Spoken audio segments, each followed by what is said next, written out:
ഞാൻ പറഞ്ഞു നിങ്ങൾക്ക് മറ്റു ഓപ്ഷൻസ് നോക്കുന്നതായിരിക്കും നല്ലത്. കാരണം ഞാനിപ്പോൾ അത്ര വലിയ കോൺഫിഡൻ്റ് അല്ല.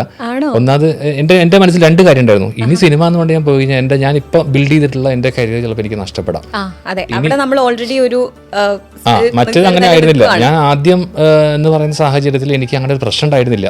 കാരണം ഞാൻ സീറോയിൽ നിൽക്കായിരുന്നു. അപ്പൊ എനിക്ക് ഇനി അവിടെ നിന്ന് തുടങ്ങിയാൽ മതി.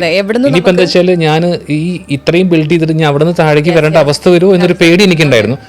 അപ്പൊ അതുകൊണ്ടാണ് ഞാൻ അങ്ങനെ പറയാം. അല്ലാണ്ട് സിനിമ ആകല്ലാണ്ടല്ലോ ഒന്നുമില്ല.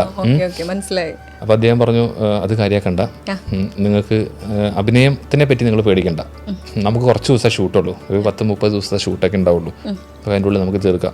അത് 2-3 സ്കെഡ്യൂൾ സനീഷിൻ്റെ സൗകര്യത്തിന് ചെയ്യാം. ഞങ്ങൾക്ക് തന്നെ ഈ ക്യാരക്ടറിന് ഓക്കെ ആണോ? അപ്പൊ ഞാൻ ചോദിച്ചു, ഇത് അഭിനയം ഇതിപ്പോൾ ഗ്രൂമിങ് ഒക്കെ ചെയ്യണ്ടേ നമുക്ക്? അല്ലാണ്ട് നമുക്ക് പെട്ടെന്ന് ഇപ്പോൾ ഞാൻ ഈ HR-ൻ്റെ നിന്നൊക്കെ വന്നിട്ട് ഒരു വലിയ എങ്ങനെയാ വരിക? ക്യാമറയുടെ മുന്നിൽ വന്ന് നിൽക്കാൻ പറ്റുമോ എന്നോട്. അഭിനയിപ്പിക്കാൻ ഞങ്ങൾ നോക്കിക്കോളാം. അങ്ങനെ അന്ന് അവർ തന്ന കോൺഫിഡൻസ് ആണ് ഇന്ന് ആഷിഫയെ ഇടുന്നിരിക്കാനുള്ള കാരണം. അപ്പോൾ അന്ന് അതിലൂടെ അനുബന്ധിച്ച് പിന്നീട് അവർ എന്നോട് ഒരു ദിവസം മറ്റൊരു ദിവസം വരാൻ പറഞ്ഞു. കുറച്ച് കാര്യങ്ങളൊക്കെ സിനിമയുമായി ബന്ധപ്പെട്ട ചില സീൻസുകളൊക്കെ ഒരു ബ്രീഫ് ചെയ്ത് എന്നോട് ചെയ്യാൻ പറഞ്ഞു.